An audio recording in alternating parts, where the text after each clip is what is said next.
One man is being victimized by our own government.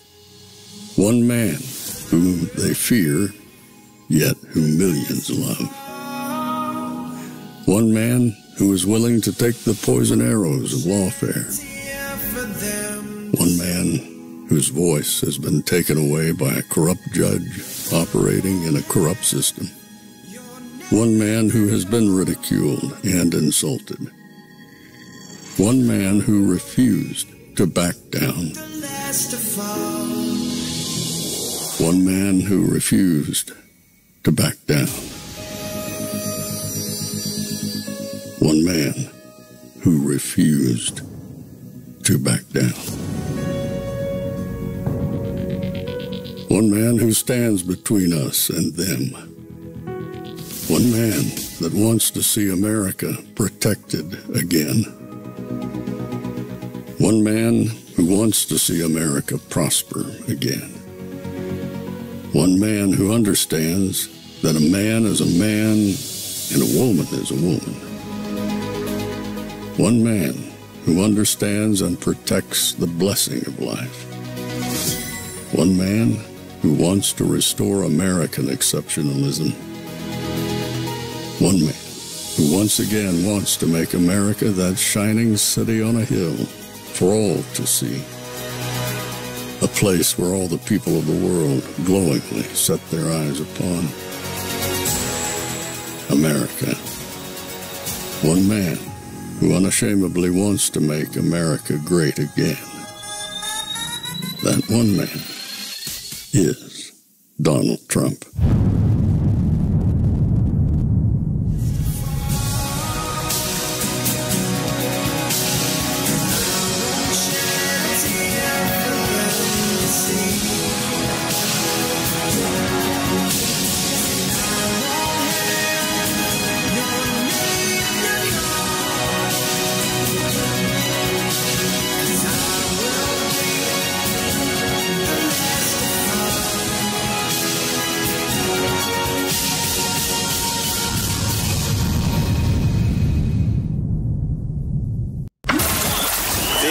Is Fanfare with Barry Cunningham. This message is for the government and anybody else who thinks they could slow us down. You obviously don't know what kind of people we are. You ever heard the saying, come hell or high water? Well, here we are. You want to try to stop us? We'll find another way around you. Newsflash to you again. We know the mountains like the back of our hands. Those are our people. You ain't gonna do jack shit, we're gonna do everything we can. You wanna push us? We push back harder. You don't think that's gonna happen? Keep pushing us. We don't roll over. We don't back down. We will get to our brothers and sisters. Without you, we don't need you. Well, what's going on up in North Carolina continues to be the story of the day, and it just keeps getting worse. As I told you earlier in the previous show with Trump's short press conference, the mainstream media is not showing you what's really happening. It's really, really bad. It's so bad.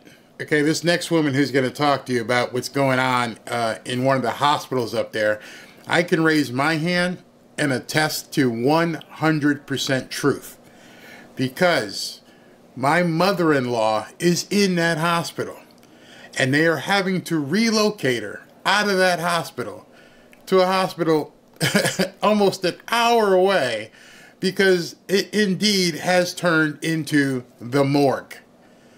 This number of 200 people passed away, it's a fantasy. It is an absolute fantasy. They're stacking up, and nobody wants to tell the truth, but it's getting out because of people like you and people like this woman you're about to hear right now. Hey y'all, so I'm safe in my house. Our power came on. I have water and I'm so blessed. But the reports that are coming out of these towns in western North Carolina are horrific. The news is not even coming close to catching the true devastation. There are bodies that are floating down the river, babies. And if this is not a wake-up call that our government is not for us, then I don't know what is. She's right. This has got to be a huge wake-up call for all of us. Beyond just voting for Donald Trump, we have to obliterate the Democrats. Just vote them into oblivion. They did it already with the jabdemic a couple years ago, and now they're going to use this and try and do some other crazy stuff. But I think they picked on the wrong people. I think they took these people for granted. They really underestimated. As you heard that First Lady, they know those mountains like the back of their hands. They know specifically everything, every inch and cranny of Rocky Top. They all know it. I went up there and I saw firsthand going through this hollow and whatever they call them, hollers, and coming around corners and bends. And then there's a guy over here who's got this, and they don't know what to me, it looked and continues to look like this is a place where a civil war could erupt. And then tonight I heard that they are, I'm going to get into that, some sort of blockade is going on right now. And they're actually man on man going, don't do it, don't do it. I'll show you the information as soon as this tape is over. It's heartbreaking. They're everyday citizens who are taking it upon themselves to go and deliver items and things to these people.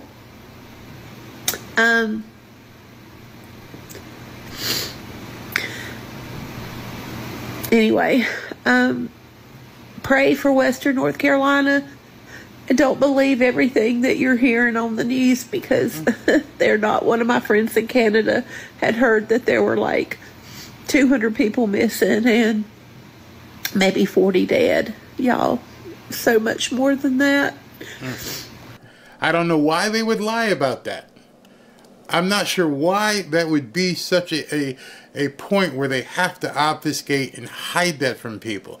Maybe it's because Donald Trump's in North Carolina tonight and he was in Georgia earlier, and Kamala's out in Michigan smiling and jiving with her little group of people with her rally, and Trump's in here trying to help people. I mean, his entire, if you look at it, his entire focus of his campaign has all of a sudden changed.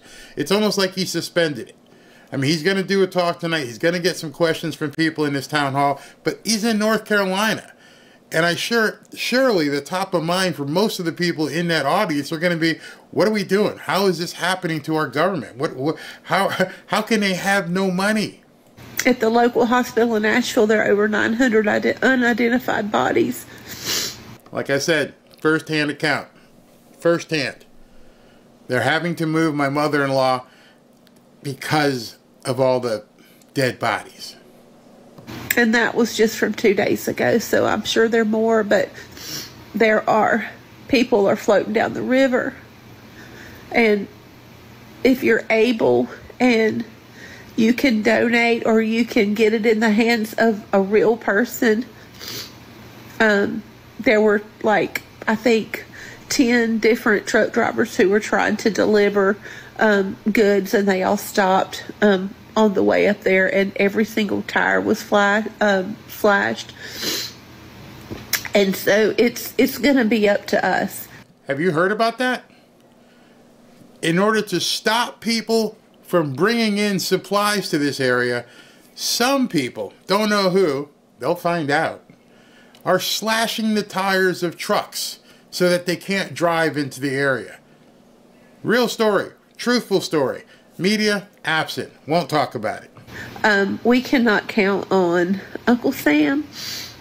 It's going to be neighbor helping neighbor, and I don't care how old or young you are. If you can't get out there or you can't donate, you can pray. Because the devastation is nothing like I have ever seen. And I think this is going to go down probably as one of the worst storms in American history. cannot fathom the pain and the destruction and the stuff that these people are going through. So anyway, just remember Western North Carolina and listen to the people who are on the ground, not the news, because they don't know. Think about that. The news, whose job it is to dig and report, don't want to hear about it. Don't want to cover it. Not now. We got an election coming up. We can't have people seeing this kind of pain, this kind of despair and anger with our government. How can we possibly show this? We can't show it. We need you to show it. These are real people. These aren't paid actors. And I bet you some of them weren't Trump fans. As I've said before, Asheville is a very liberal city. But you can't politicize pain. It's real. And you also know who's helping you and who's not. Anyway, y'all have a good day. Okay, sorry, real quick. We're catching wind now that people are being stopped at the borders. If you are coming in with stuff, do not tell the police that you're doing that. Fucking lie and say that you live here, you're coming home, you have a... Sorry about that. Some of these people just have had it. They've absolutely had it. So their language is coarse. I'm sorry. I should have cut that. But these people, they've had it. They have reached their limit at this point that you're enforcing the border to get into this area. This border, you want to basically check every single truck and make sure everything is inventoried. This border, you want to make sure nobody's sneaking into. Let that sink in for a second. 100% pure pathway. Deny, deny, deny. Do not say you're bringing stuff to aid us because they're turning you around. I don't know why. I do not know why. But yeah, that's happening. So just with that said, be sneaky. Sneak it in here. Remember, we are in fact playing a real life video game and we are here to win. The rules kind of don't apply anymore. Here. We don't have rules. All that's fake now. So just... I don't know if you guys know, but a good portion of the Hunger Games was filmed up in that area. You might want to go look at that and Google it and find out, but all through Bryson City and some of the areas around Asheville, that's where they filmed the Hunger Games. And now it's a real life Hunger Games. She mentioned video game. And you got to play to win. But it has become the real life Hunger Games. I mean, you couldn't write this. Hey, let's go ahead and film a apocalyptic movie about people having to die and choose who gets to live and fight for food. And lo and behold, a couple years later, it actually is happening. But there's no Jennifer Lawrence trying to save the day. She's nowhere around. Haven't seen her. Nothing about her. Ride the wave with me and put on your best gamer mentality and help me win this, okay? Thank you. FEMA now is saying, Alexandria, Mayorkas, they don't have enough money for any additional hurricanes. We all thought they were chock full of money. That money's been given away to illegal immigrants, right, almost one by one. I don't understand this. This is a perversion of policy.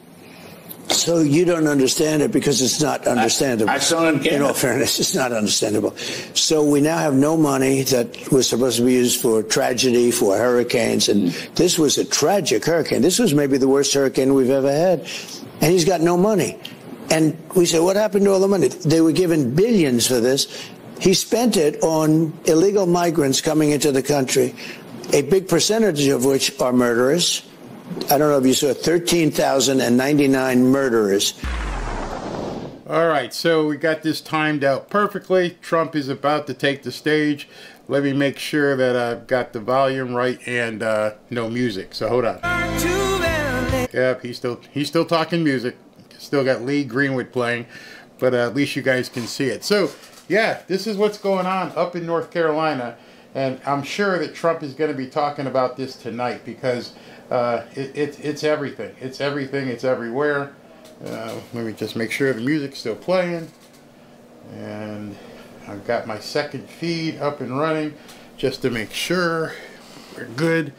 As soon as he takes the stage, we'll cut to it. Not sure who the moderator is tonight. I guess we'll find that out together momentarily, who that is. Yeah, we'll find out who the moderator is together. But they're singing the song, Lee Greenwood song. I don't have the copyright for that, so I can't play it. I know, some people play it, they don't care, but all kinds of things happen in the background that can hurt you. I'm not going to get into all that, but suffice it to say, not allowed to play it.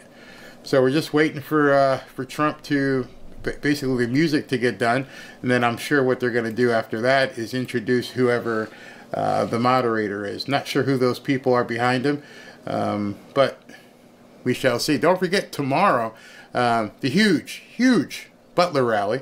So we're going to be covering that. Looks like the music is stopped. Let me check. Almost at the crescendo, and it's over. All right, here we go.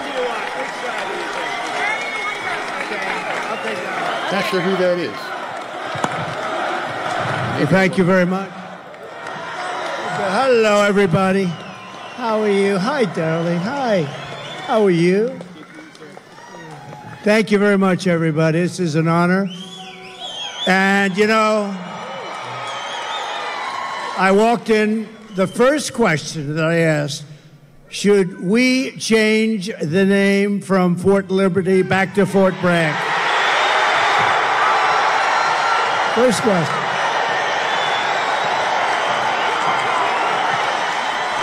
Right?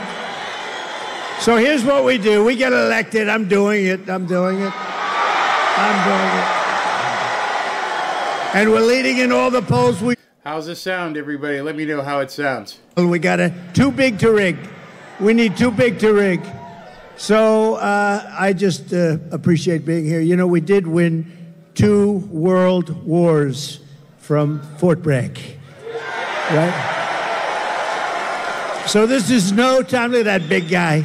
This is no time to be changing names, but we're going to do that. We're going to do everything we can. We're going to get it back. We're going to bring our country back. We're going to bring our country back. Thank you, everybody. Let's have a little fun, right? Okay? Good.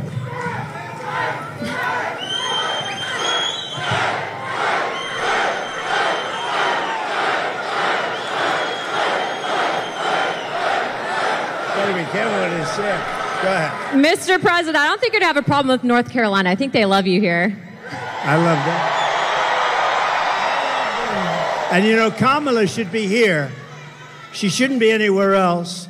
And they're missing $1 billion that they gave to migrants coming into our country.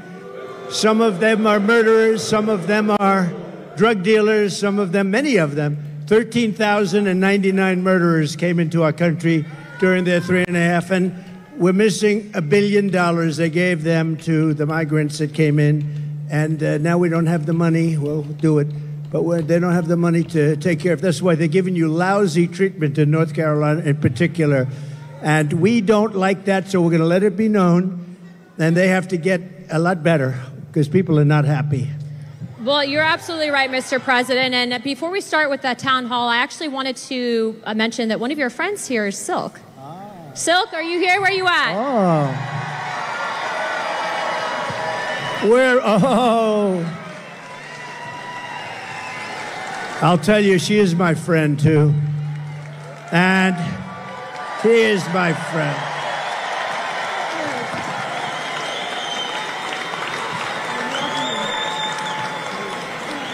She is my friend. Oh, wow. Hey, North Carolina. Real quick now, I want y'all to listen up. I'm a little ticked off. I just want you to know I'm a little ticked off, and I'm going to tell you why. $750. Oh, my.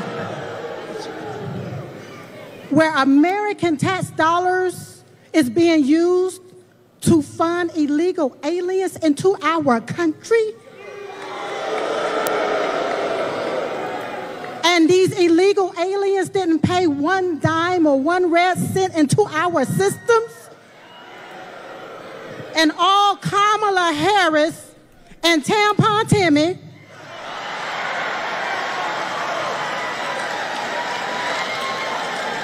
to give us $750? Listen, you all, we only have one choice. One choice, and that's President Donald J. Trump.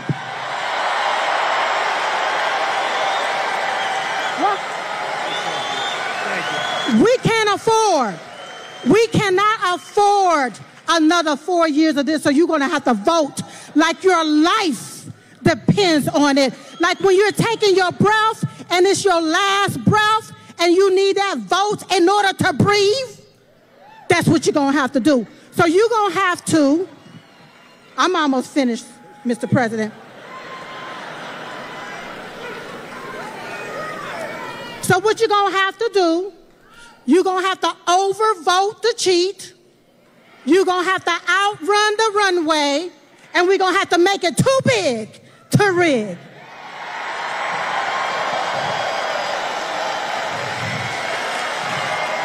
Woo! Now I can feel Diamond rising up in me. Because you have to vote right so you won't get left again. Vote red, R-E-D. Remove every Democrat.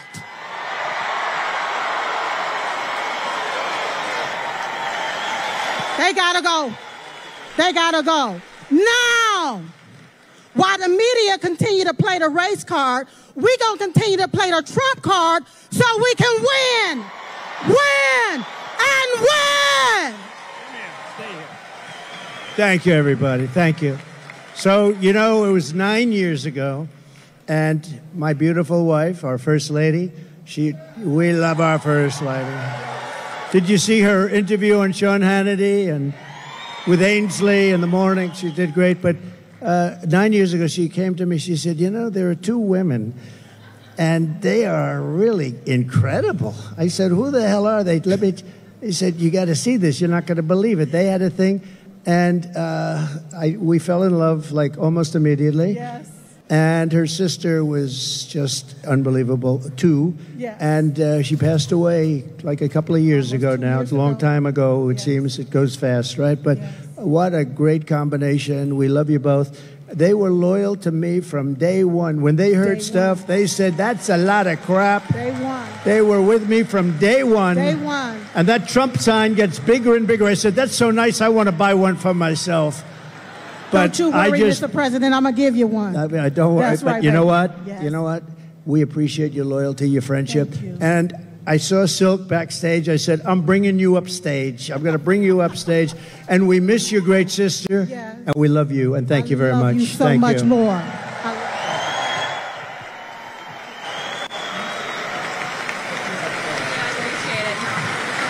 Thank you. Great. All right, Mr. President, are you ready?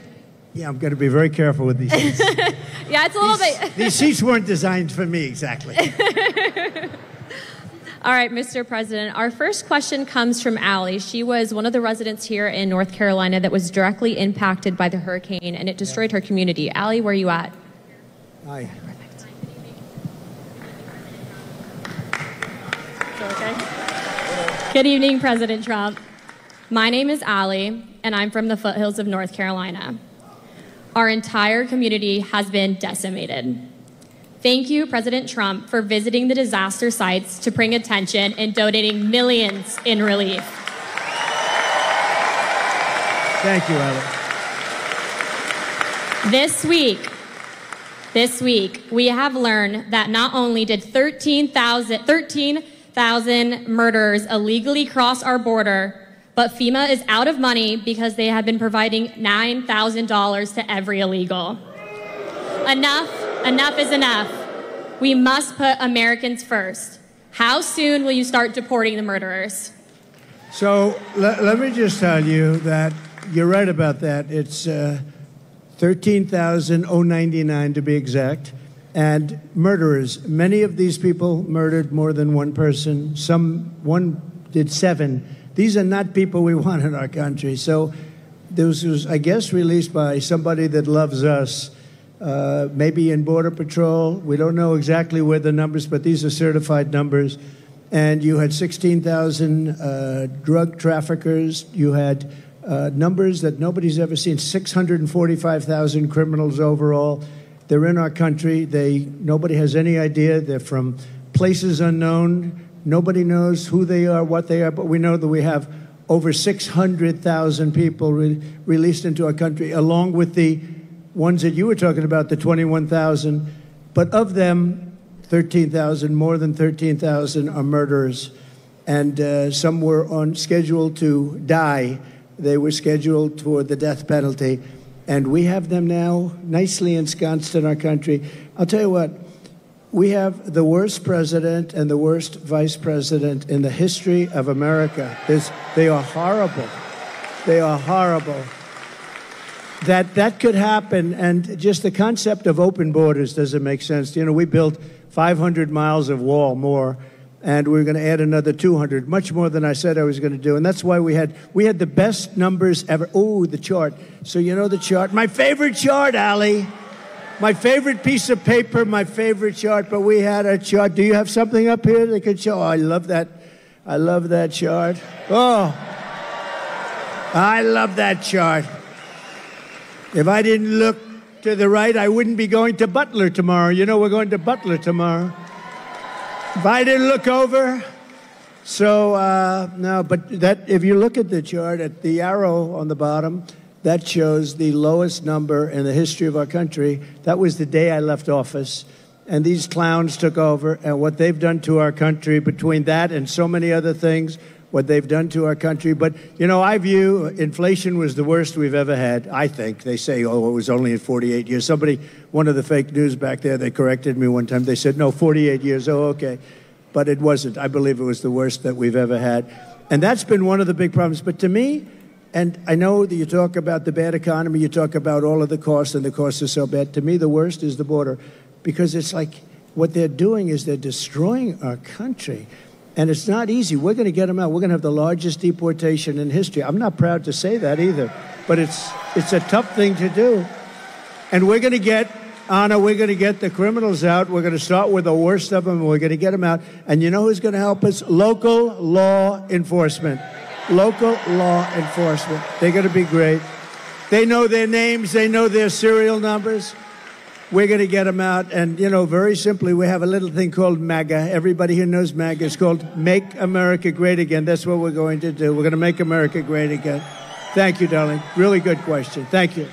You know, Mr. President, to your credit, too, I think that's largely why you've actually outpaced every other candidate for president with the support from the Hispanic American community, because it's not just a race thing. We all want border security. So thank you, Mr. President. It's an incredible community that I don't know, it's just a very energetic. You know that, right? It's energetic.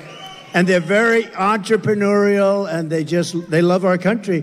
And we've gotten record numbers with the Hispanic community. And I don't know, it just works. It just works, so I appreciate it very much. Thank you, darling, very much. Thank you, guys. All right, Mr. President, our next question is from John. He was a Green Beret captain who was actually kicked out of the military. I think he's going to share his story with you. 1 second. Hi. Good-looking guy. Thank you. Good evening, Mr. President. I'm John Frankman. I was a Special Forces Green Beret who was forced out of the military because of the COVID-19 vaccine mandate. That's good stuff, right? That's good. That's good. So the Biden-Harris DoD COVID-19 vaccine mandate was very damaging to the military. It forced thousands of service members out, and thousands do not want to join now. The Biden-Harris DoD has the lowest recruiting in modern history, and now they're pushing more woke training. So how do you plan to repair the military from the damage that was done and hold military leaders accountable? So I want to have them come back into the military with pay. And, you know, they've been talking about that, but it never happened. They never did what they said they were going to do. There should have never been a mandate. That should have never happened. You should have been given choice, as we say. We want choice in education, and we want a choice there, too. And that should have never happened. And, you know, we've lost some of our best people in the military, too. Did you leave? Did you leave? Did you ever take the vaccine or anything? I never did, sir. So you want a choice, yeah. And Do you want it? Would you go back in if they were able to? As long as there's accountability, potentially. Yeah, no, there would be accountability, is right. They're going to will fire their asses. But they would, we don't want to lose this guy. We want to get, he's central casting. We want to get him back in. Yeah, we're going to take care of it. I hope you do come back. Or I hope you do very well outside, to be honest. Wherever you are, I just want you to do well. But we're going to get a lot of people coming back. They should have never had the mandate. The mandate was a big mistake, and they treated people terribly, terribly. Okay? Thank you very much. Great. Mr. President. You look great. Thank you. We lost a lot of great people. Also in other, in police forces, I mean, a lot of people were forced into doing things they didn't want to do. But I love that question. That's a great question. Thank you very much.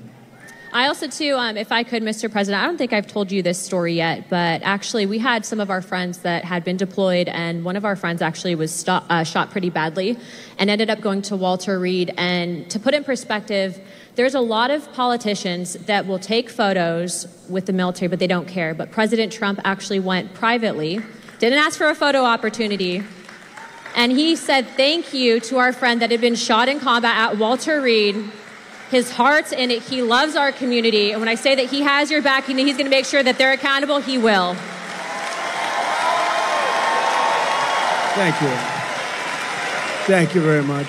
And I'll tell you, we have a great military, we really do, but Walter Reed, you mentioned the name, and that hospital was unbelievable. The doctors are unbelievable. They had a lot of problems with getting there, getting to it, managerially getting in to see. But we had the best doctors. They could do things that nobody else could do, and they got to see some really badly hurt people.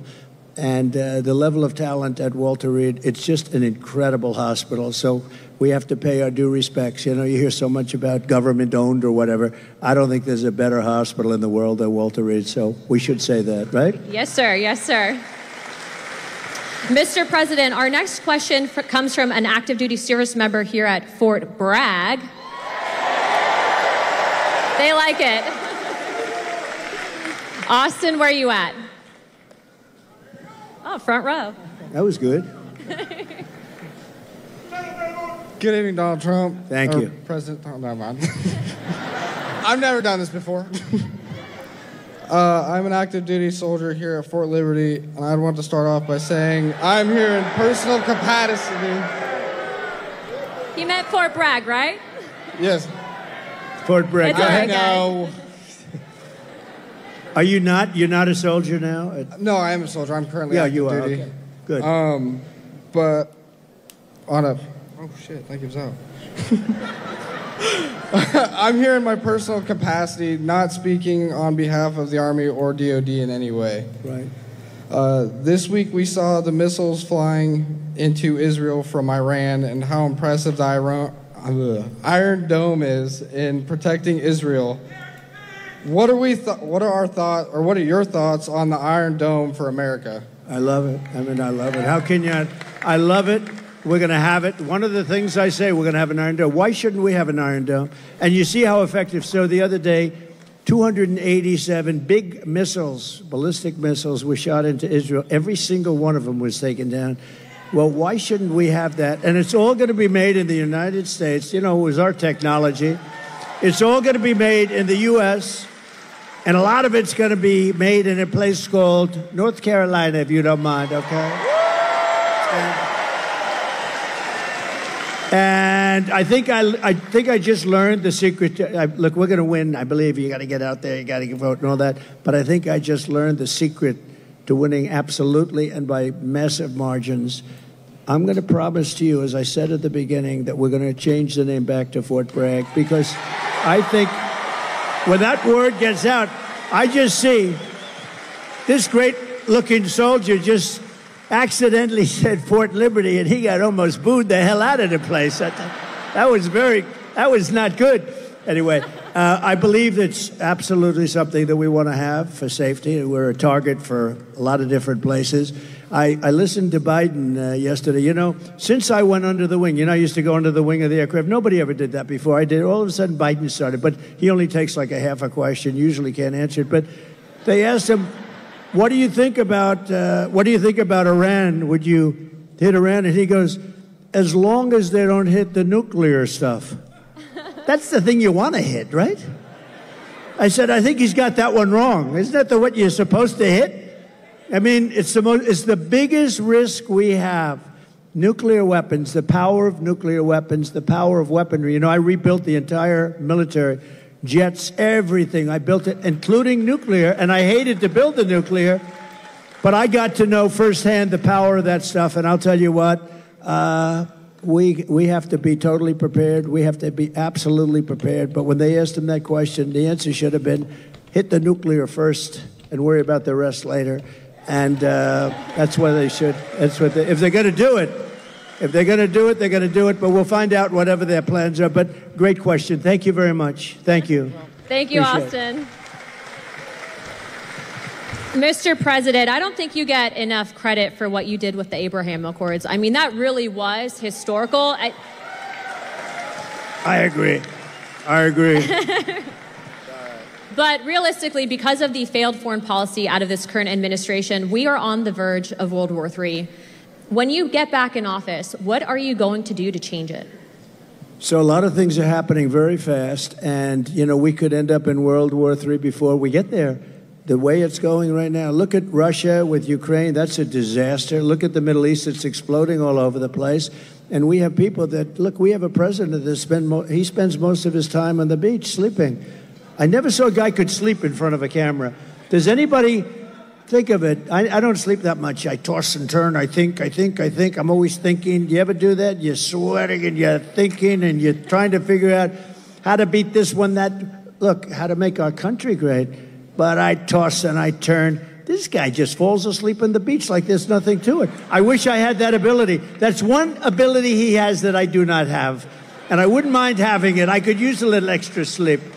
But we are going to do things with our country. We just have to be respected again. You know, Viktor Orban, he's, you know, the fake news, a lot of fake news back there, by the way. But the fake news, you know, they call him a strong man. He's the head of Hungary. And we have, and he's, you know, very strong guy, very tough guy. But, I mean, more than anything else, a very smart guy. And they said, why is the world blowing up? You have the Middle East is blowing up. You have Russia, Ukraine. That could lead to catastrophe. You talk about nuclear weapons. That could be a total catastrophe. Why is it? He said, if you put Trump back in the White House, it's all going to end. You're going to have peace. You know, we had 4 years. We didn't have any wars. We didn't have any terrorism. We didn't have anything. And I won't tell you exactly what he said. Maybe I will. He said because they were afraid of Trump. I don't want to be the one saying that, but they were probably afraid of me because they think I was crazy. And that's a good thing to think, right, soldier? That's a good, they said, this guy is crazy. But no, he said that you put Trump back in the White House, you're not going to have all of that stuff is going to heal. October 7th would have never happened. The attack on Israel would have never happened. Remember, Iran was broke. They weren't giving money to Hezbollah. They weren't giving money to anybody, any of these, they call them delegates of terror, a lot of different names, but it's always of terror. And there was no money for Hamas.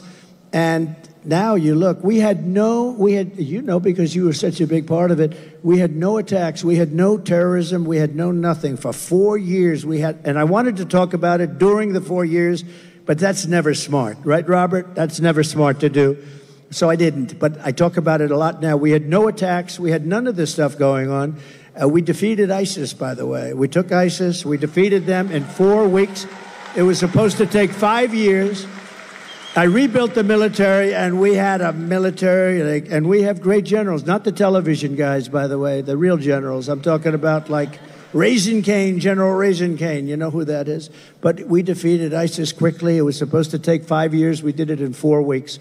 We have a great military, and we have a military that's not woke. You may have a few people on the top that are woke, and we're going to get rid of them so damn fast your head's going to split.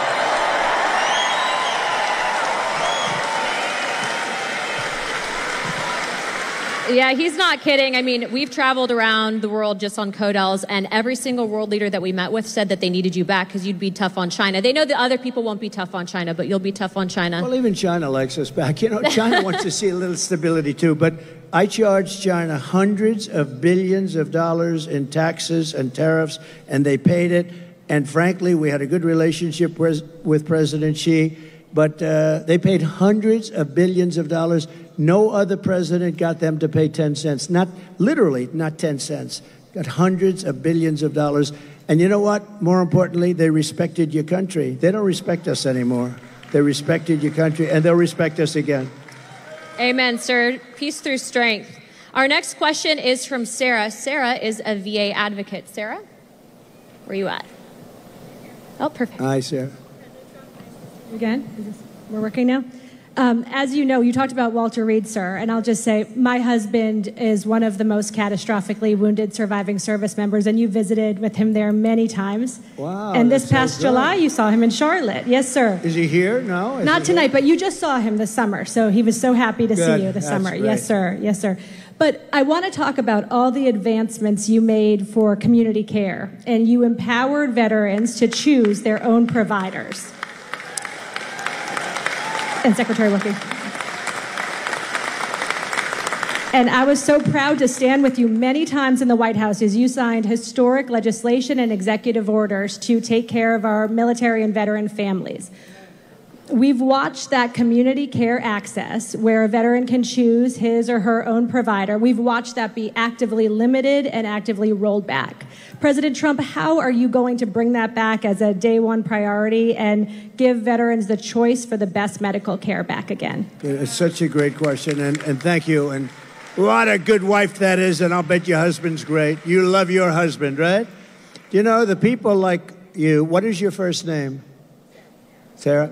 People like Sarah are so important to our country because they take care of people that are great heroes, real heroes, and they take care. And if they didn't take care, or the hospitals would be unable to do it. They just would be there. This right now. I mean, with all of the migrants have taken over our hospitals. They've taken over our schools. We don't have anything, but people like Sarah, the job they do is incredible, and they do it out of pure love. They don't do it for any other reason. They do it out of pure love. And we have to help them. We have to help them because the medical costs would be unaffordable by our nation. It would be totally unaffordable. And it was better before, and I heard it sliding. I spoke with Robert before, and who did, by the way, an incredible job. You did an incredible job. Stand up, please. Stand up. And Sarah, thank you, Robert. You know, we had a 92% approval rating at the VA, 92%. Now it's down into the 40s. We had a thing called choice, where if you had to wait too long for a doctor, you know the story. If you had to wait too long, guys were waiting 4, 5, 6 months. They go in with a minor problem. They end up being terminally ill because they didn't take care of it. It could have been taken care of with a shot, with a pill, with a minor operation. They end up dying. And we changed it, and we had choice. We also had accountability, remember? Accountability. So on choice, they tried to get it for 52 years, accountability for 58 years. Accountability, you couldn't fire anybody in the VA. And I said, that's no good, because you had sadists in the VA, you had bad people we had some bad people. And we fired about 9,000 people, and we replaced them with 9,000 good, loving people that love our heroes, right? That love our patriotic heroes. And that was a big thing. And I just said to Robert, how's it going nowadays? How is it going? And he said, they're getting rid of choice rapidly. Choice is when you can't see a doctor rapidly. You go outside, you find the doctor, you get yourself fixed up, and Sarah, we pay the bill. And it was a great thing. And he said it's rapidly not being used, not being allowed to be used. And, you know, I think it actually didn't cost. I think it was probably, in the end, we probably saved on it. But money isn't the big thing here. I think we saved money on it because people would get very, very sick. These are people that would wait 4, 5, 6 months to see a doctor. If you had to wait more than 1 day, you go out, you see a doctor. We had bills negotiated, fees negotiated. You know, we can't be totally crazy with this because the doctors are pretty good business people, I will tell you, right? But we had a lot of fees negotiated. But you'd go out, see a doctor, get yourself fixed up, and you have no problems. It was one of the best things we ever did. And now this group of lunatics that don't give a damn about the military, they're making you go through that waiting of 4, 5, 6 months again. And our people can't we have great doctors, but they can't handle the loads. And we're going to go back. We get back in, we're going back to that, right? We're going back to it immediately. Yep. You're going to be in great shape, Sarah. You and your husband are going to be in great shape. And thank you very much. Incredible. Thank you, Sarah. Mr. President, we actually have someone that, and before we ask his question, I wanted to read this to the crowd. He had actually written a letter to you after you'd been shot in Pennsylvania. Dear President Trump, watching you during the Butler rally and you getting back up, both my wife and I gave a sigh of relief as well as a few tears. I would be honored if you would accept this small token that I received as a young Marine in Vietnam. My wife and I both thought it appropriate. God bless you, your family, and the United States of America. Sincerely, Dwight. Dwight, where are you at?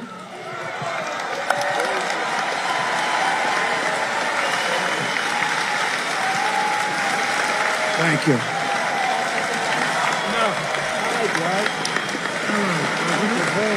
Whoa. Looks like a check. It's a check. It's cash. For those of you who may not know, Dwight had given President Trump his Purple Heart. That's right. That's right. I couldn't think anybody more deserving of a Purple Heart. Thank you very much. You took it, you laid down there, you got back up, and the first words out of your mouth was fight, fight, fight. You didn't even have anything to shoot back at it. You got guts. Yeah, hold that up there. Right there. He doesn't do this, but he's better than anybody as far as I'm... No, I'm hardly better than you on this thing. You're great at this. And I wanted to thank you. I know that most of you all watched the president on that day and were very fearful that something terrible happened when he went down on the ground.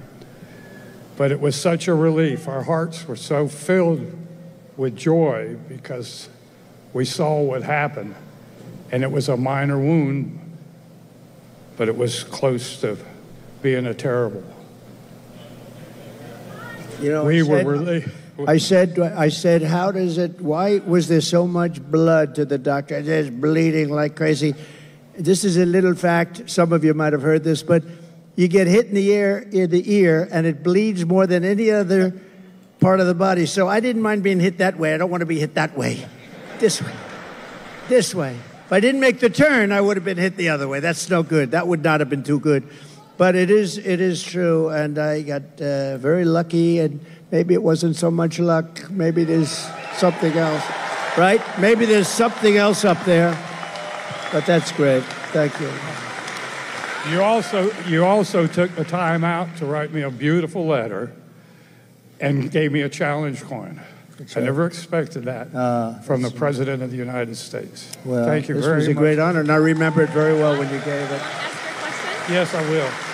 Really nice. Thank you. I served as a Marine in Vietnam, proudly served as a Marine in Vietnam. And thank you very much.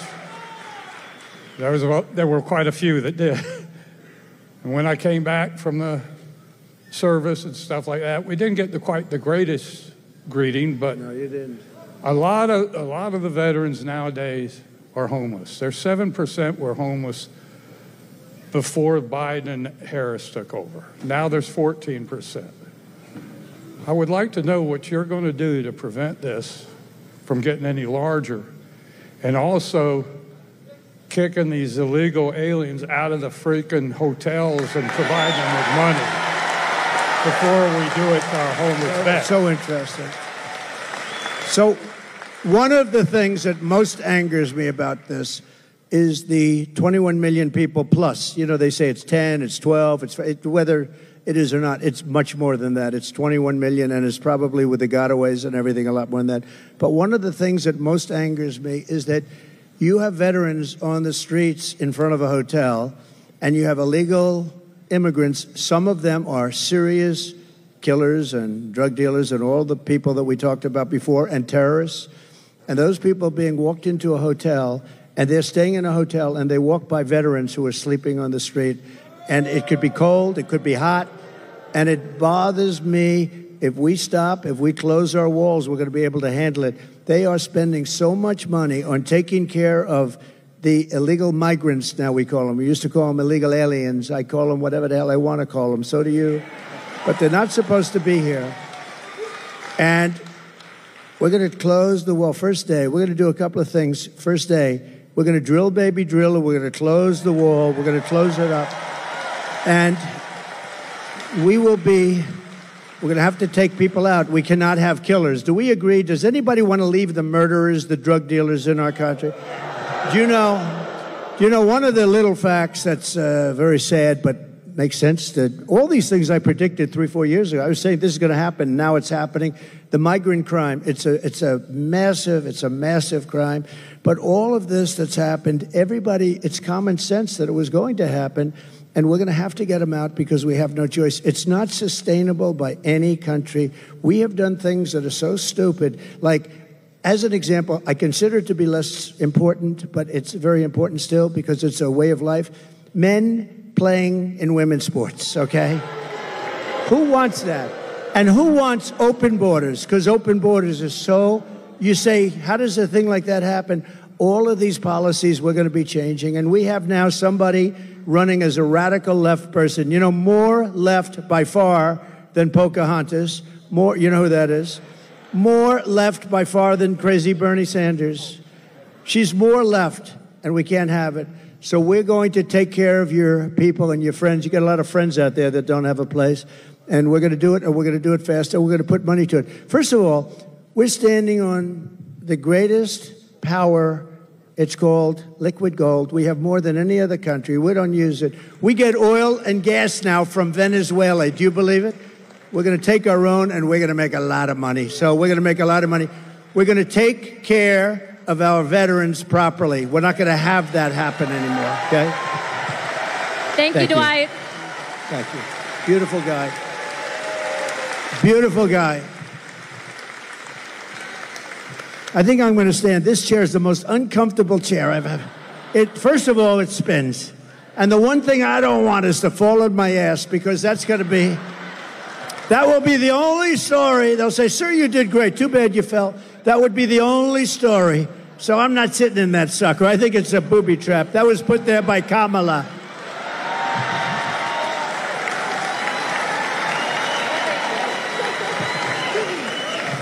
Well, that brings me to my next question. So you're talking on immigration and border security. So we all know that that's tied to national security. And the one thing that ticks me off is you have Kamala Harris, who runs on the fact that she's a minority woman. But yet she's done nothing about the 300,000 migrant children that have gone missing. Just real quick, how many parents are in this room? How many women are in this room that support Trump?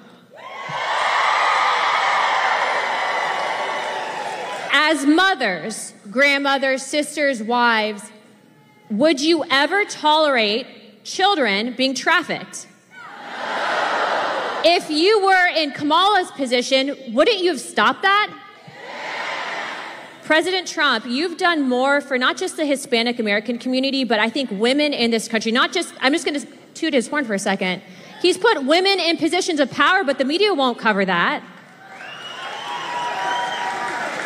They won't, because it doesn't fit their narrative. They want women to hate them, but guess what? We don't hate them, we love them, don't we?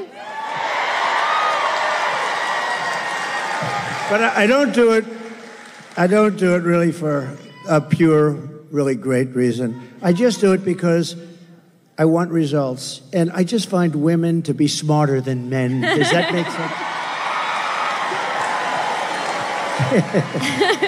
sense? Men, you don't mind I do that every once in a while. It's not bad. Thank you. Thank you.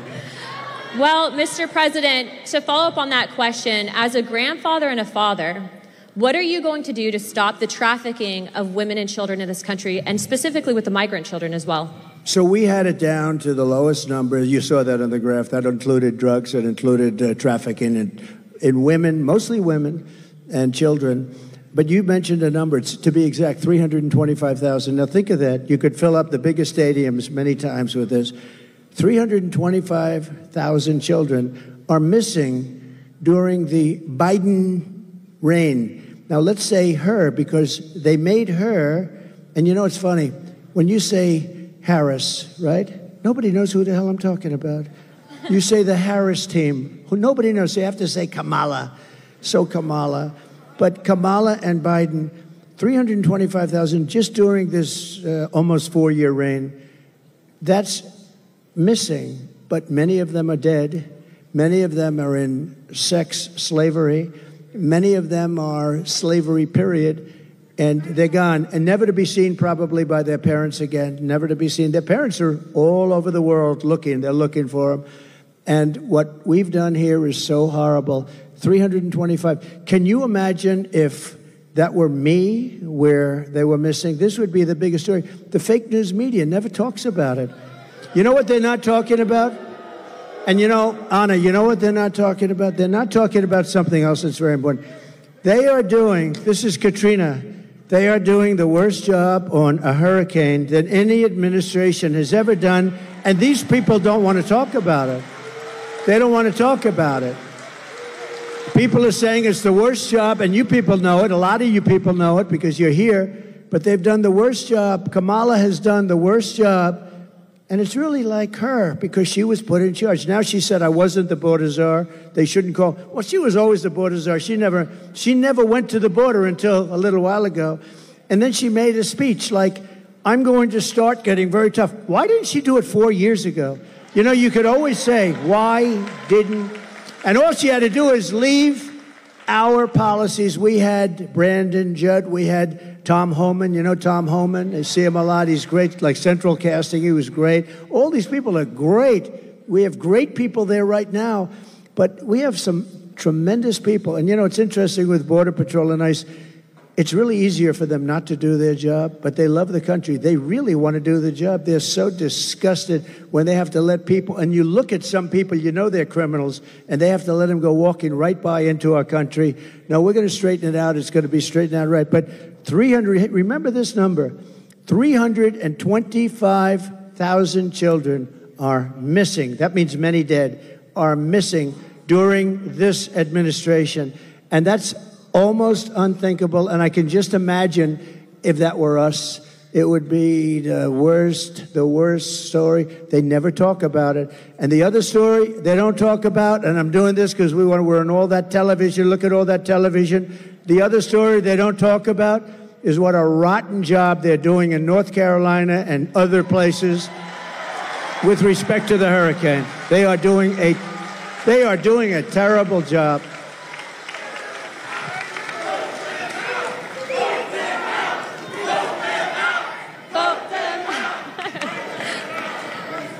Mr. President, to follow up on that, because the media is here, I do believe that they've intentionally, and this is my opinion, not helped out those residents because it's red communities that are impacted. Let's call a spade a spade. Do your job and do better. Anna, one thing. So Elon Musk, we all love Elon, you know, Elon. We have to take care of our brilliant people. We don't have too many of them, right? There aren't too many brilliant people. But I got a call, an emergency call 2 days ago to speak to Elon, and he endorsed me very strongly. He endorses me almost every day. He wants us to win so badly. But Elon is a brilliant guy between the Tesla and this, that, the rockets. But he also does something called, you know the link, Starlinks. So he has Starlinks. Now, I'm not too familiar with it. All I know is it's really supposed to be great. So they call because in North Carolina and parts of and a little bit Georgia, but in parts of North Carolina, every line is down. There was no calls, no anything. Nobody could get through to anybody. And I got a call from a big person in North Carolina. Could you possibly call Elon Musk because we need help with Starlinks? Could we get Starlinks, you know, really? And I did, and he was great. And, you know, he did something he had it ordered. I got a call during my phone call. They called me up, the people from North Carolina, and they said, thank you very much for helping us with Mr. Musk. I was talking to him. He wasn't off the phone. I said, do you have some kind of a thing that we're talking and you're ordering people? This was the craziest thing. No, this is... He's like, I'm talking to him. So, Elon, thank you very much. I appreciate it. I'll see you. He's going to Butler tomorrow, you know? Elon is going to Butler. But I asked him about Starlinks. Would you be able to get a certain section of Georgia? They're going to fly them in with helicopters and everything else. Would you be able? And as I'm talking to him, they're calling me on the other line, thanking me for getting it. So I got to ask him what the hell that was all about, right? He's probably got some little contraption that he's going like this as he's talking to me. He's incredible, that guy, I'll tell you. But he got a tremendous for Georgia and for North Carolina, the Starlinks. Here's the one thing they have to do. They have to distribute it. They have to get it out there. He got it here, but they have to get it out there. They're not getting it out. That's FEMA. They've got to get it out. So important. But he's really done a great job, so we appreciate it. Thank you, Mr. President. Thank you for all you're doing continuously. Our next question is from Pete, who is a Marine Corps veteran, and his question is going to be covering the withdrawal of Afghanistan. Pete?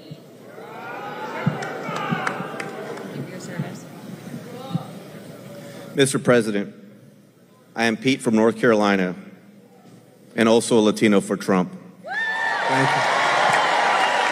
I knew I liked him. And I proudly served in the United States Marine Corps, first as enlisted, That's great. Thank then you. as an officer. Despite what the Vice President says, we sadly lost 13 under her watch. It sickens me, many of my fellow Marines, as well as my friend, Lieutenant Colonel Scheller. There has been zero accountability for the terrible withdrawal. What will you do to make sure we have accountability for what happened? Okay, it's great. It's like, I know more about that subject than any subject we spoke about, because I think it was the most embarrassing moment in the history of our country. There was never anything. I don't think Putin would have gone in and invaded Ukraine if that didn't happen. He saw that. He said, hey, these people are stupid people. They're idiots.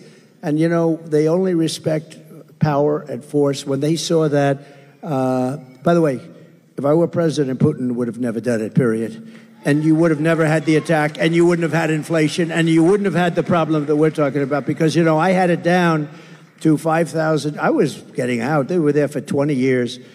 But a couple of things were done wrong. Number one, they should have kept the military base, right, Bagram? So you have a military base, one of the largest bases in the world. We left it. It's 1 hour, forget about Afghanistan, it's 1 hour away from where China makes its nuclear weapons, okay? You gotta keep that, and they didn't. They fled, they left. We had, as you know, 18 months. I called up Abdul. Abdul is the head of the Taliban. That's the ones that do the shooting, okay? Not the Afghans. It's called the Taliban. And the press said, why would you call him? Because that's where the shooting is. And I called him up. We didn't have, it was nasty. We didn't have one soldier killed, because they were killing a lot of our soldiers, the snipers, and a lot of them with the Obama-Biden administration before I got there, and a lot of them. And I called them up, had a rough call. And after that call, we didn't have one soldier killed for 18 months. We didn't have one soldier shot at for 18 months. And then we had a terrible election. We're not going to let that happen again. We can't ever let that happen again. We're not going to have what a shame that was. But we had an election, and these guys took over, and it all started up again. And what they did with that withdrawal was so bad. Number one, we lost 13 great soldiers. And as you know, I know the parents of a lot of them. But we lost the soldiers. We left $85 billion worth of equipment behind. We left Americans behind. Everything was wrong, and we embarrassed our country. I really mean, I think it was most embarrassing. The one thing you do is you take the soldiers out last. Okay, they took the soldiers out first. A 5-year-old child would tell you that. The other thing you do is you fire every general that was involved in that case, because those guys were incompetent. And you haven't heard the last of that, I promise you. You have not heard the last of it. What a terrible thing that was. Worst, one of the most embarrassing, me as a person that loves our country, that was the most embarrassing moment in the history of our country, in my opinion. Thank you. We're gonna take care of that. I gotta get back in.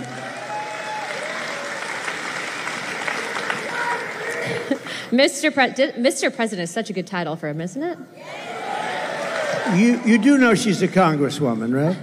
And a highly respected one. She's actually a killer with her husband and the most beautiful baby you've ever seen backstage. But she's a congresswoman from Florida, and I have to say she's a highly respected person. Thank you, Mr. President.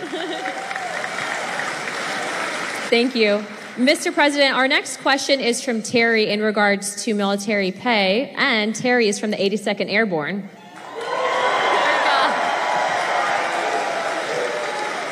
Mr. President, thank you for being here. My name is Terry. I have had the honor of serving with the mighty 82nd Airborne. I'm also a proud member of the Lumbee tribe. The largest tribe in North Carolina. We have one of the highest percentage of military service in the nation, a higher percentage of the overall population. My question, sir, is about the military pay. You provided the largest pay raise in history to our military. Unfortunately, we have seen inflation skyrocket, and more service members and veterans are on fixed incomes and are finding it hard to pay for basics like grocery.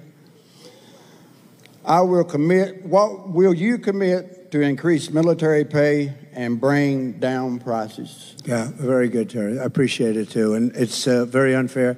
So I gave the largest pay raise in the history of the military, and I thought that was wonderful. But then when these clowns came in, these incompetent fools came in, they allowed inflation, and because of the energy policies, I think, mostly, but also because of their spending, but they allowed massive inflation, so your pay stayed here, and you were happy, and then all of a sudden, the cost of bacon doubled, and the cost of everything else doubled and tripled and quadrupled.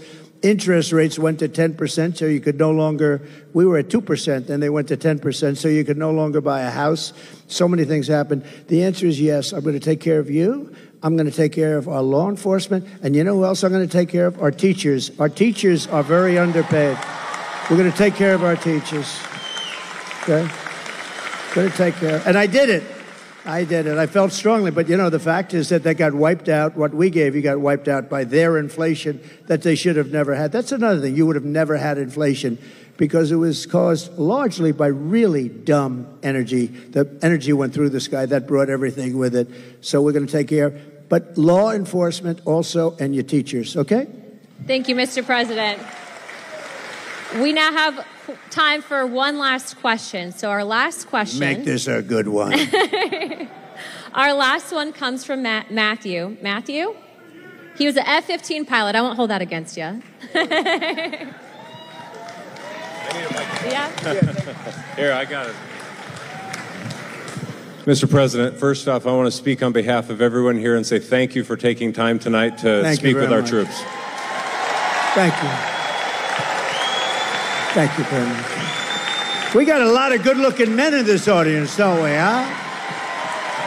And a lot of good-looking women also, by the way. Thank you very much. Okay, go ahead. I'm going to revisit something you've talked about already. My name is Matt Lohmeyer. I was an Air Force F-15 pilot, and I was a commander in your newly created U.S. Space Force. I am also the first veteran of the Space Force because under the Biden-Harris regime, I was fired from my command and lost my pension for criticizing DEI trainings that were rampant in the military. Those trainings are still dividing our troops, and thank you for saying you would fire those few woke generals who are a big problem. They're gone. I'm going to suggest that it might, in fact, require ongoing oversight and a persistent, consistent, watchful eye within the Pentagon to ensure this monster never returns to the Defense Department. Will you consider establishing a special task force, office, or position to ensure that these monsters never return to the Defense Department? You know what I'll do? And I'm pretty good at this stuff. Sometimes you get it wrong. I'm going to put you on that task force. I think it's good. Not going to do better than him. I'll put you on. Make sure you give the name. Thank you. Beautiful. Right? I have your approval? Yes, sir. I have your approval? We're not going to get better than him. You're right about it. You're right. 100%. Thank you. I'm cut. Mr. President, that wraps it up for the evening. Do you have any closing statements to everyone? Well, I just want to say that it was very important that I got to North Carolina. You know, Laura, my daughter-in-law, gave me the most beautiful grandchildren. But Laura's here. I don't know if she's right here or where is Laura. Would you come out here? She is absolutely the great. Come on up here. Come on.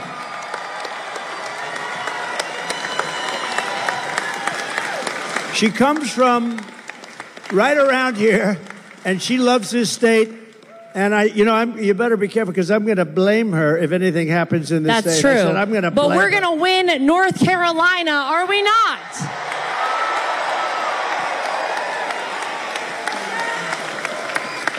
I am from right down the street a little ways in Wilmington, North Carolina, where I was born and raised. And I know I don't even have to ask this audience this question, but are we ready to send Donald J. Trump back to 1600 Pennsylvania Avenue? All right, here's what I need from everybody. You might know that I am right now the co-chair of the RNC, thanks to my father-in-law calling me one evening. But here's how we are going to make it too big to rig. Here's how we're going to swamp the vote.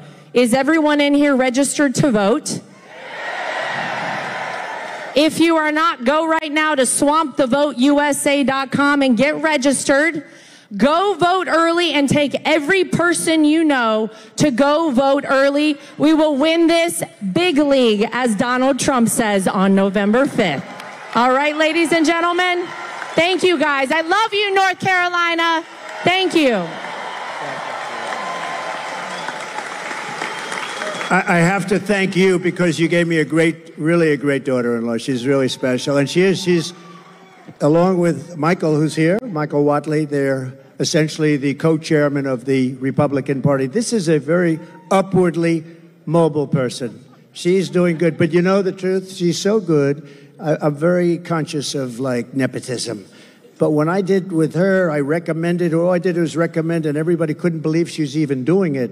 She is really a person that's incredible. She's respected by everybody. They love her. She comes from here, and there is no place she likes better than North Carolina. So get out there and vote in honor of this wonderful person. Where's Michael? Will you get up here, Michael, please? Don't worry about the time. The networks will stay with us, right? Michael, would you say a few words? So Michael Whatley, I mean, I guess I like North Carolina because he was the head of the Republican Party. We won the state twice. And last time, when all of a sudden around 3:02 in the morning, we started to fall off on a lot of things, it was ridiculous. But with this state, there was no fall off. He had 602 lawyers working for him. And I said, who the hell is the guy that did such a good job in North Carolina? Because we were leading in Pennsylvania. We were leading all the way along. And these people will do it. They have no shame. And he did the job. And I said, I want to get him. And he's chairman of essentially the Republican Party. And I just want to say you're doing a great job. But I don't want to say it too early. Let's wait till November 6th. I want to wait till the morning after, right? Then I feel confident that we'll say it. But so Michael is from North Carolina. He was the head of your party, and he did a great job, and he went to the top. And please say a few words, Michael. So to win North Carolina, we are going to get out the vote. We are going to protect the ballot. We are going to expand our majority in the House. We are going to flip the Senate, and we are going to send Donald J. Trump back to the White House as the 47th president of the United States. Thank you, Michael. Thank you, sir. Thank you, everybody. Thank you. Thank you, everybody from Fort Bragg. Thank you.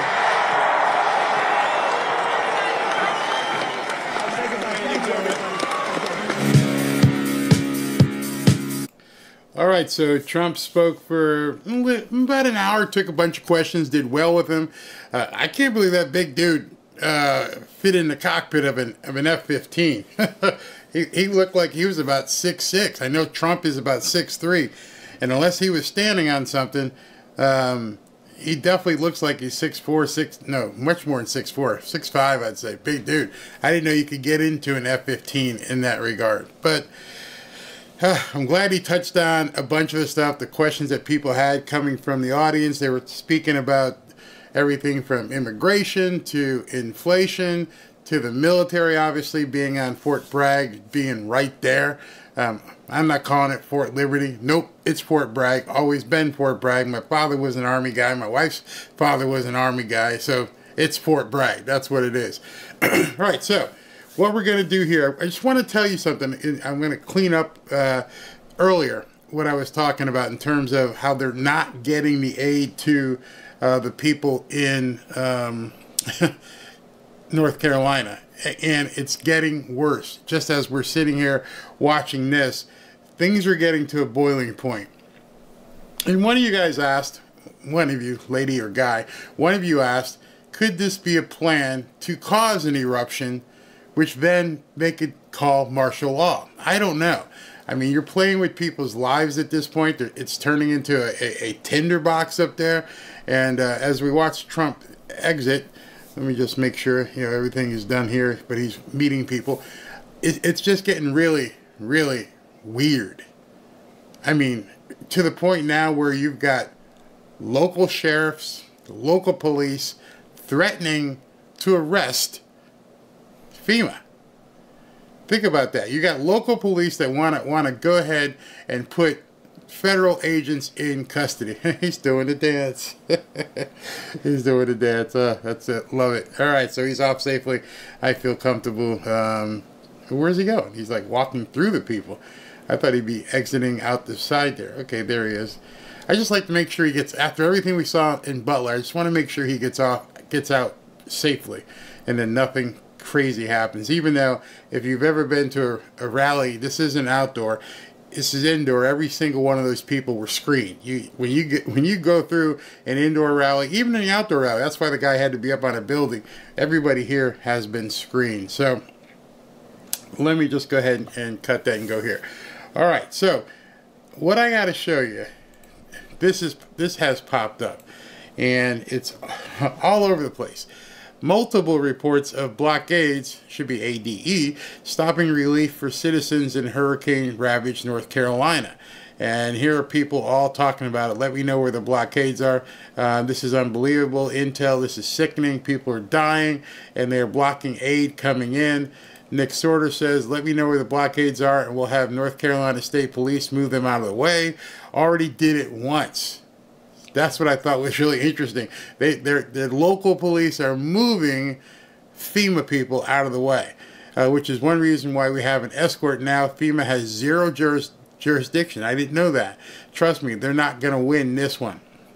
Then I saw this from Captain Joseph O'Shaughnessy. Breaking. North Carolina State Police issues statement that they will start arresting any federal employee trying to stop or hinder rescue operations. Let that sink in. That the North Carolina State Police now have said, you mess with our people, we're arresting you. If you block supplies, we're arresting you. Now, obviously, the state police work under the auspices of the governor. So I don't know which state police barracks has come out and said that, and what is that. Now you're going to have to put Roy Cooper in a situation where he's going to have to say, well, yeah, they're doing their job, or no, stand down. Where's that order going to come from? But in any event, you're going to tell these people to stand down. I don't think they're going to stand down. Like I showed you in the opening video, these people have had it. Absolutely have had it. So it's changing by the hour. By the time we've been here, some more stuff may have happened. It's really getting crazy. So in any event, let me go ahead and give away a hoodie, which, by the way, thank you very much, all of you, for entering in the poll. I'm going to have to send a copy of that picture. My wife said women were going to like zip-ups better, so she was right. All right, let me go ahead and move this over here so everybody can see. Let me give this away. And, okay, here we go. So let's give it away. Drum roll. I don't really have a drum, but let's go ahead and do the drum roll. And the winner is Don Avenel. Don Avenel. I'm not sure. I don't think Ashley is here tonight, so I have to write that down. Don Avenel. So we'll get in touch with you, and we'll get you out a hoodie.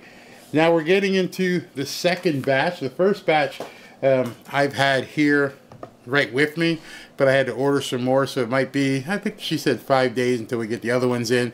The ones that have won before today, those are all going out on Monday. So you should be seeing it relatively soon. But congratulations. What'd you guys think tonight? Time for my hoodie. You see some ladies, I prefer hoodies. Some people like zip-ups. Women are always right. Man, I want that damn hoodie. Barry, I'm just wondering why can't I fill out your free hoodie? It says it's blocked. Some people have been saying that. It's a third-party service, and for some reason it has a spam score associated with it, so maybe your email has gotten reported somewhere. Nothing on you. Don't worry, it's not your fault. I, in certain places, can't register for something. Going out to dinner, I can't use Open Table. Open Table tells me go away. You're not welcome here, because I can't put my email in because I canceled like two reservations 4 years ago. But in any event, if you hit me up with a direct message on Twitter, I will get you signed up. Who won the hoodie? That was where'd that go? Barry, I need a hoodie. Everybody wants a hoodie. I prefer the pullover hoodies as well. So some ladies like it that way. Some people don't. So let me go ahead and recognize people who did the super chat. This afternoon, when I had to jump because of the shortness of his press conference, I missed it, but I have some people I want to recognize from earlier in the day. Those are, let's see, where did I write those down? All right, so earlier in the day, Lillian Rose, thank you very much. Peter Ulrich, thank you very much. Mr. Jonas, thank you very much. I was able to write those down before YouTube stopped, once I stopped the stream. So let's go ahead and recognize the people from today. And hold on. Okay, there we go. Let me take this away. Okay, here we go. First up top here, Bills fans 788. Thank you very much. We'll get that to people. It's this one. Who's this? Chris Hare. Thank you very much. Let me go over here. Who's this? Cheryl Key. Thank you, Barry, for being a truth teller and a man of God. Please send us donations to where it can help our brothers and sisters in need of the aftermath of Hurricane Helene. By the way, if you haven't seen my interview with Samaritan's Purse, it was in the warm-up before yesterday's live show, so you can go ahead and check that out, please. She gives you a lot of information as to what they're doing. I was so happy that they allowed me to spend some time talking with them and actually learning about them as well. I think I did that already. And just trying to get the right ones. Bills fan 788. All right, so now let me go through everybody else. Yeah, it was really informative. Got to learn about Samaritan's Purse. All right, Larry, thank you. My name is Larry, and I'm an addict. Been addicted to the red pill all my life. That red pill's... If you haven't taken that red pill, you gotta get it. You're jonesing for it. I'm telling you, you get out there and take that. Clayton, thank you. Barry, you're my best source of the truth. XGP, hope your mother-in-law is doing well. Thank you. I will let Robin know. Ruby Langdon, thank you very much. Don Connor, thank you. Keep telling the truth. Peter Urick, you're back for round two, and another great donation. Thank you very much. Join me in helping our neighbors in need. Thank you very much. Big Cat, Barry, I was able to see a German environmental aircraft is inflating the next storm with silver mercury aspiration. Wow, is that a good thing or a bad thing? Julius, just saw a video about a drone attack on Mar-a-Lago to get Trump made. They're gonna keep trying to get him. They're not gonna stop. Ikala, not sure. North Korea, is that North Korea? NOCO? I have to look it up. But thank you. This is hard to put into words. This is so tragic. I can't believe your government is doing this to you. I hope people stop with the hate. Who cares which side you're on at this point? Norway. Okay, Norway. Man, it is so hard to watch what's going on up there. Hello, Keith. Thank you. Mr. Jamerson, what is the constitutionality of Harry certifying her own fraudulent election results? Maybe she can't assume the president, because I'm telling you, that to me is their last ace in the hole. I mean, I'm fully expecting at this point that Dementia Joe is going to bow out and they're going to just install her as president. Which then your question would be, who then would be vice president? Don't know. She'd have to get somebody in there. Lindsay, thank you. I'm absolutely appalled by what is happening in North Carolina and what Biden Harris has done with our tax dollars. And I know this isn't much, but hopefully, never say that at all. It all helps. Director 97, I'm leading the movement. Felons for Trump. No name. Hey, brother. Angela, also Brooks is trash from Maryland. Okay. Kathy Connor, thank you. Patricia Hurley, thank you. From England, I believe. No name again. Why don't people see this? This isn't skin color, liberal or Republican. This is MAGA, where Americans, illegal immigrant, newcomers are not. Ward Furtuck, Canada. I'm sorry on disability. It's all. Never apologize, bro. Thank you very much. No name. I post Barry on X and people never. Okay, thank you. Candy Bohenton, thank you. Barbara Farley. Thank you. Patriot Robin, he answered everything directly. He goes on a little bit because he wants to hit these points, but he did answer every single one of those questions. Platinum Blonde, a little more for Samaritans. Thank you. North Carolina, good news about our state police doing the right thing. Yeah, but you got to wonder how that's going to end up. Jeff H., another humble donation and a big middle finger at FEMA. Yeah, you and me both, bro. Platinum Brunette again. Proud to learn that our North Carolina State Police are prepared to do the right thing. But what will the governor do? Let's see here. Lisa Burke. My sister in Nebo just got power. No internet or phone. Bless her. Kevin Bauman, thank you. Ernest Walker, thanks for the update, Barry. You're welcome. Mike McCarthy, great job, Barry. As usual, wife and I are watching close every minute on what's going on in North Carolina and surrounding areas on the edge of our seats. Well, then, I'm going to end this show in a second, and then at 9 o'clock, the show I had planned on doing, I'm going to do at 9 o'clock, which is, are we heading for a civil war? It won't be 2 hours like this one will be, or, well, this one's an hour and a half, but it'll probably be about an hour of stuff I have to cover. Lots of videos you need to see. 9 o'clock, so come on back. If you have time, if not, you can watch the replay. Anthony G., want to help with the hurricane victims? Thank you. Deplorable drag of society. Thank you. Ryan, Helene was manipulated by our government. It's possible. I can't. I used to call things conspiracy theory. Other people used to call things conspiracy theory. But what do we know now? Ernest Walker been on the red pill since the 50s. Okay.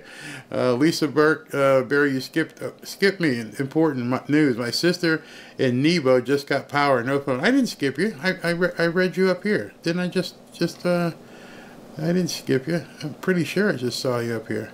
Because I saw Nebo. I thought I did. Well, maybe I did. I'm sorry. Nebo. Where is Nebo? Northeast, not sure. Just got power. No phone or internet east of, it's east of Asheville. Okay. And Kevin Bauman, again, thank you very much. Didn't know about Nebo. So, thank you. God bless. 9 o'clock, if you have time, come on back. I got some stuff to show you. Stuff you're not seeing on the news. And maybe you may have seen it on Twitter or X, but I guarantee you haven't seen it in the news because they won't show you what these people are going through. I'm going to show you. So come on back, join me. In closing, if you want to register to if you want to register to win a hoodie, just go to fanfareshop.org. Thanks for tuning in. Don't forget, 9 o'clock. And then again, tomorrow, we've got the Butler Rally. That's going to be a lot of fun. All right, talk to you guys in about